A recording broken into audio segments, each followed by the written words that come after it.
दोस्तों बॉलीवुड पूरे वर्ल्ड में फेमस है। लगभग हर देश में बॉलीवुड फैंस आपको मिल जाएंगे। इसलिए दुनिया के कोने कोने से लोग बॉलीवुड में किस्मत आजमाने आते हैं। इनमें से कुछ लोगों को सफलता मिलती है, वहीं कुछ लोग असफल होकर अपने वतन लौट जाते हैं। कहा जाता है कि बॉलीवुड में टिकने के लिए टैलेंट के साथ साथ अच्छी किस्मत का होना बहुत ही जरूरी है। लेकिन आज की इस वीडियो में हम आपको एक ऐसी अभिनेत्री के बारे में बताने वाले हैं जिसके बारे में जानकर आप टैलेंट और किस्मत को भूल जाएंगे और आप सोचने के लिए मजबूर हो जाएंगे कि बॉलीवुड में नाम और पैसा कमाने के लिए ऐसा भी करना होता है। जी हाँ दोस्तों, हम बात कर रहे हैं जैकलीन फर्नांडिस के बारे में। जैकलीन भारत की नागरिक नहीं है, लेकिन फिर भी जब वो भारत आई तो उससे पहले ही अपने देश में मॉडलिंग में अपना नाम कमा चुकी थी। जैकलीन का जन्म 11 अगस्त 1985 को कोलंबो, श्रीलंका में हुआ था। जैकलीन की मां एक मलेशियन थी और पिता श्रीलंकियन थे। जैकलीन के परदादा भारत के गोवा से बिलोंग करते थे, जो बाद में भारत छोड़कर श्रीलंका में बस गए थे। जैकलीन के पिता एक गायक थे तो माता एक एयर हॉस्टेज थी। जैकलीन के पिता जैकलीन के जन्म से पहले ही बहरीन देश में जाकर बस गए थे, जो पूरी तरह मुस्लिम कंट्री है। वहीं पर उन्होंने शादी की और 4 बच्चे भी पैदा किए। जैकलीन की एक बड़ी बहन है और 2 बड़े भाई हैं। मतलब जैकलीन अपने माता पिता की सबसे छोटी संतान है। जैकलीन की शुरुआती पढ़ाई बहरीन से ही हुई है। उसके बाद ऑस्ट्रेलिया चले गई, जहां पर उसने अपनी ग्रेजुएशन की पढ़ाई पूरी की। इसके बाद जैकलीन वापस श्रीलंका अपने देश चली गई और वहां जाकर उसने मॉडलिंग की और फिर एक टीवी शो में काम किया। इसके साथ में कई अलग अलग भाषाएं सीखी, जैसे फ्रेंच, स्पेनिश और अरेबिक। जैकलीन जब 19-20 साल की थी तब वो हॉलीवुड में हीरोइन बनने का सपना देखा करती थी। इसके लिए उसने जॉन स्कूल ऑफ एक्टिंग में एक्टिंग कोर्स भी किया था। जैकलीन जब एक टीवी शो में थी तभी उसको मॉडलिंग के लिए कुछ ऑफर भी मिले थे। मॉडलिंग करते करते उसने 2006 में श्रीलंका से मिस यूनिवर्स का खिताब भी अपने नाम कर लिया था। मिस यूनिवर्स श्रीलंका का खिताब जीतने के बाद जैकलीन एक म्यूजिक एल्बम में दिखाई दी थी। अपने मॉडलिंग के दिनों में ही जैकलीन का अफेयर बहरीन के प्रिंस हसन बिन राशिद अली खलीफा के साथ शुरू हो गया था। 2008 में जैकलीन अपने किसी मॉडलिंग असाइनमेंट के लिए भारत आई थी और यहाँ पर उन्होंने अलाउद्दीन फिल्म के लिए ऑडिशन दिया था और वो सेलेक्ट भी हो गई। इनमें जैकलीन के साथ मुख्य भूमिका में थे रितेश देशमुख और अमिताभ बच्चन। जैकलीन की पहली फिल्म फ्लॉप हो गई थी। ना ही इनकी एक्टिंग की तारीफ हुई और ना ही किसी ने इनकी प्रशंसा की। इसके बाद तो बॉलीवुड के फिल्मकारों ने जैकलीन को जल्दी कोई ऑफर देने से हाथ पीछे खींच लिए। लेकिन इसी फिल्म के दौरान जैकलीन रितेश देशमुख पर डोरे डालने लगी थी ताकि रितेश आगे उसको काम दिलवा सके, और हुआ भी वैसा ही।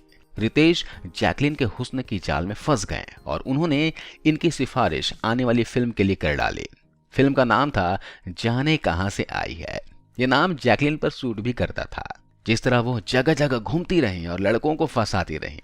इस फिल्म में जैकलीन एक ऐसी लड़की की भूमिका निभाती नजर आई जो वीनस ग्रह से प्यार की तलाश में धरती पर आ गई थी। जैकलीन ने वो भूमिका इतनी गंदी तरह से निभाई कि फिल्म तो सुपर डुपर फ्लॉप हो गई। साथ ही जैकलीन को इस फिल्म में बकवास एक्टिंग के लिए आलोचनाओं का सामना भी करना पड़ा था। इसके बाद 4-5 साल तक जैकलीन बेरोजगार रही। इसके बाद साजिद खान से जैकलीन की मुलाकात हुई, जिसके बाद साजिद ने जैकलीन को अपनी फिल्म हाउसफुल में गाना करने का मौका दिया। गाना बहुत पॉपुलर हुआ था।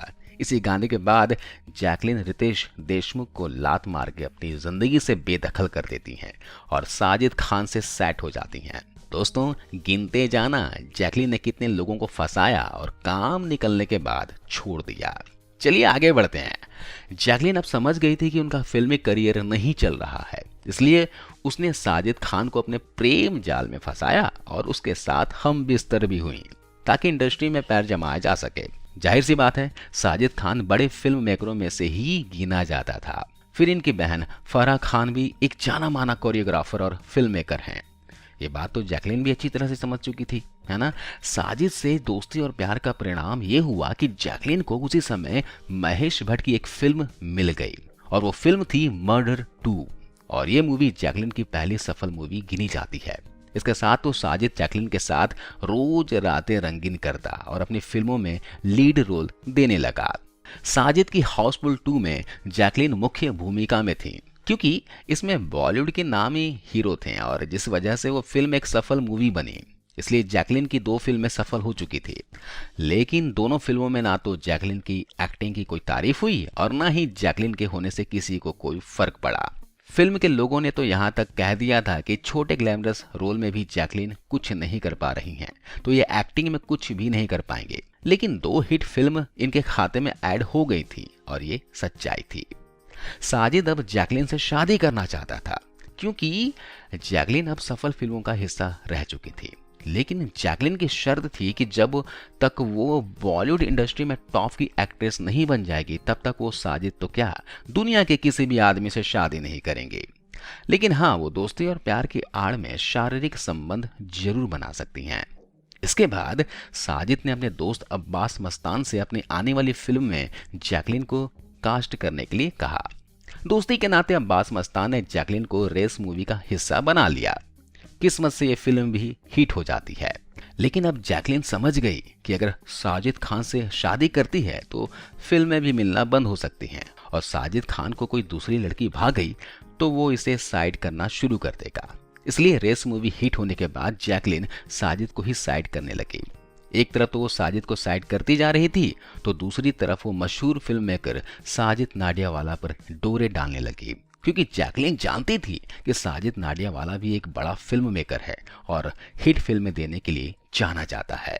साजिद खान से रिश्ता तोड़ने की एक वजह यह भी थी कि साजिद खान उससे शादी करने पर ज्यादा जोर दे रहा था, जबकि जैकलिन उस समय बिना शादी के ही अनेक पुरुषों के साथ रातें रंगीन करके अपनी किस्मत चमकाना चाहती थी। खैर, इसके बाद जैकलिन नाडियावाला के साथ प्यार की धून बजाने लगी। साजिद नाडियावाला से प्यार करने का रिजल्ट ये मिलता है कि साल 2014 में ही जैकलिन को साजिद नाडियावाला की फिल्म किक सलमान खान के अपोजिट रीड रोल मिल जाता है। इस फिल्म के हिट होने के बाद साजिद नाडियावाला को लगता था कि जैकलिन और वो ज्यादा करीब आ जाएंगे, लेकिन दांव उल्टा पड़ जाता है, क्योंकि इस फिल्म के हिट होने के बाद जैकलिन साजिद से दूर अपनी 5वीं शिकार सलमान खान के करीब चली जाती हैं। जैकलिन को किसी की लुगाई नहीं बल्कि सुपरस्टार बनना था और ये बात सलमान से पहले जो उनके आशिक थे वो समझ ही नहीं पा रहे थे। इसलिए जैकलिन उन मछलियों के ऊपर पैर रखकर नाले पार करते गए। जब साजिद नाडियावाला को पता चला कि जैकलिन जैकपॉट खेलना पसंद करती हैं तो वो सही समय पर मजनू बनने से पहले ही उसका पीछा छोड़ देता है।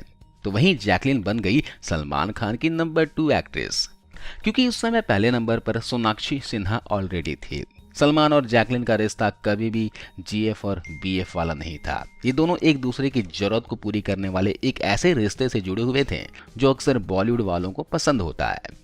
जैकलिन का किसी भी आदमी के करीब जाने का सीधा फंडा यही होता था कि उसे केवल पैसा और फिल्में चाहिए। उसे ना तो किसी से शादी करनी है, ना ही घर बसाना है और ना ही उसे लव इज ब्लाइंड वाले प्यार के गेम में पड़ना है। चलिए मैं आगे बताता हूँ। 2014 में आई किक से पहले जैकलिन के पास जहां साल में बस एक ही मूवी होती थी, वहीं सलमान से रिश्ता जुड़ने के बाद उसके पास साल में 2 से 3 फिल्में होने लगी। जैकलिन को जब फिल्में नहीं मिलती तो वो खाली नहीं बैठती। दोस्तों, प्राइवेट पार्टीज और ओकेशंस पर लोगों के यहाँ परफॉर्म करने के लिए जाती थी और बहुत महंगी फीस चार्ज करती थी। कहा जाता है कि बड़े से बड़े बिजनेसमैन और नेताओं की पार्टीज में कई कई दिनों तक परफॉर्म करती हैं। जैकलिन का नाम ब्रदर मूवी के समय अक्षय कुमार के साथ भी जुड़ा था, लेकिन इसका रिश्ता किसी भी एक्टर या फिल्म मेकर के साथ इसकी खुदगर्जी तक ही सीमित होता है। उसके आगे यानी कि शादी तक के रिश्ता नहीं बढ़ाती। इंडिया में वो बस किसी भी हालत में अपने करियर बनाने और ज्यादा से ज्यादा पैसे कमाने के उद्देश्य से आई हुई थी।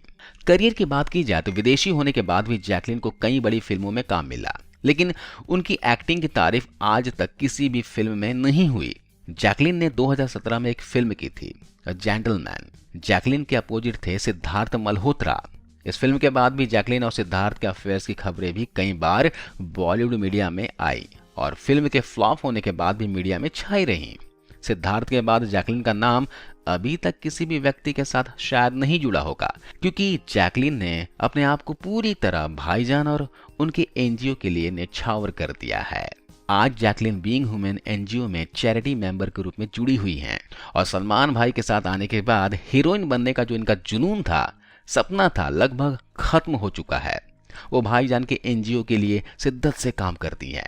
एनजीओ में क्या काम होते हैं और किस हद तक काम होते हैं और दिखाने के लिए कौन कौन से काम होते हैं ये आपको आज की डेट में पता ही होगा। लॉकडाउन के दौरान जैकलीन सलमान खान के साथ 3 से 4 महीने फार्म हाउस में ही बंद रही। जरा सोचना, जैकलीन अगर सलमान खान की बस एक दोस्त है तो इतने दिन तक साथ में उसकी बहन बनकर तो उसके फार्म हाउस में रही नहीं होगी, है ना। सलमान खान का वो फार्म हाउस जिसमें जैकलीन लॉकडाउन के दौरान रुकी हुई थी, अय्याशी का सबसे बड़ा अड्डा है। और ये सिर्फ सलमान खान का फार्म हाउस ही ऐसी जगह नहीं है, बल्कि जितने भी फिल्म मेकर्स हैं या फिर जितने भी नेता हैं या फिर खान्स हैं, उनके जितने भी फार्म हाउस होते हैं वो सभी अय्याशी का अड्डा होता है। खैर, लॉकडाउन खत्म हुआ तो वहां जितनी भी अय्याशी के लिए लड़कियां पड़ी हुई थी वो सब की सब अपने अपने घर को भेज दी गई। लेकिन जैकलीन के साथ में प्रॉब्लम ये थी कि उसके पास इतनी फिल्में करने के बाद भी अपना कोई घर नहीं था। वो जिस जिसके साथ यारी दोस्ती कर रही थी उसी के फार्म हाउस में अपनी रातें गुजार रही थी। और साजिद नाडिया वालों को छोड़ने के बाद वो जिस किराए के फ्लैट में रहती थी उसे भी उसने खाली कर दिया था और सलमान खान के पास रहने चली गई थी। फार्म हाउस में जैकलीन ने बहुत अच्छी सर्विस दी, मतलब कि सलमान भाई की अच्छी सेवा की, जिसके बदले में सलमान ने लॉकडाउन खत्म होते ही जैकलीन को 1 करोड़ रुपए की कीमत वाला एक फ्लैट गिफ्ट कर दिया था, जिसका किराया उन्हें नहीं देना पड़ता था। खैर, इस फ्लैट के बारे में जैकलीन से पूछा गया तो जैकलीन ने बताया था कि उसके पास रहने को घर नहीं था। सलमान ने दोस्ती के नाते उसे फ्लैट दे दिया। लेकिन सच्चाई क्या है आपको इस वीडियो में पता लग ही गई होगी। अब दोस्तों जरा इस तस्वीर पर नजर डालिए, ये फोटोज काफी वायरल हो रहे हैं। ये सुकेश चंद्रशेखर के साथ जैकलीन फर्नांडिस नजर आ रही हैं। दोस्तों 200 करोड़ रुपए के मनी लॉन्ड्रिंग में सुकेश चंद्रशेखर आज अंदर है और इसी के सिलसिले में जैकलीन फर्नांडिस से पूछताछ हो रही है। आपको बता दूं कि सुकेश चंद्रशेखर ने इनको करोड़ों के गिफ्ट दिए, ज्वेलरी, क्रॉकरी और 4 पर्शियन बिल्लियां तोहफे में दी। इनमें से एक बिल्ली की कीमत 9 लाख रुपए थी। जैकलीन को चंद्रशेखर ने 52 लाख रुपए का एक घोड़ा भी गिफ्ट किया। और जैसे कि तस्वीर सब कुछ बयां कर रही है, तो आपका क्या कहना है जैकलीन फर्नांडिस के बारे में, आप कमेंट्स कर जरूर बताइए।